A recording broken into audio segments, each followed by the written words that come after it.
alizoea kutisha Oparanya 10 years. Alikuwa anatisha Oparanya kila wakati. Ndiye akapewa contract ya kufagia. Mimi siwezi tishwa. That contract, mimi siwezi tishwa na mtu yeyote. And the worst thing, kutishwa na mtu ambaye hajaenda shule. Wewe hujaenda shule, unafikiria utakuwa unatumia vitisho. Alikuwa anatisha pale Mumias, I terminated hiyo contract yake ya kufagia ambaye alikuwa amepewa na Oparanya.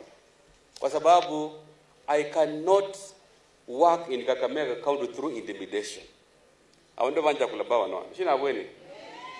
Na wewe kama umepewa pesa na Rai, my friend, hizo pesa utakula zitaisha.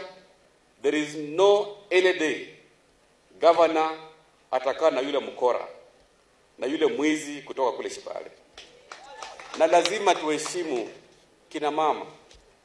Wewe kama uko na shida na governor, you need to address me.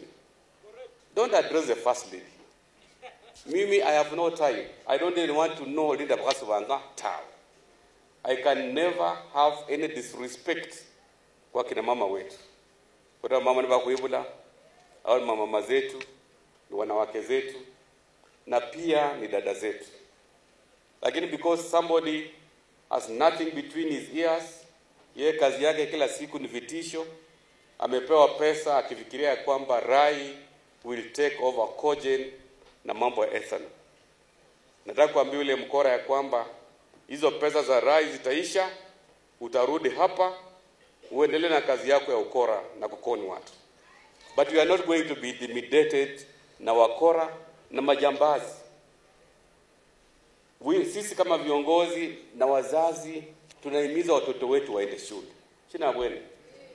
Because that is an investment. So when you miss a step, my friends, alafu nafikiria every time will be intimidating, oh fulani, oh governor. Wewe umesimama kiti Mumias West 3 times. Na mimi najua 2027 unaanguka bila kupingwa. Whether it's Naika or not, hata mtu akija kuvalishwa jezi ya Naika, hata mchukue mbwa mvalishe jezi ya Naika, itaangusha huyo jamaa asubuhi na mapema. That is the reality.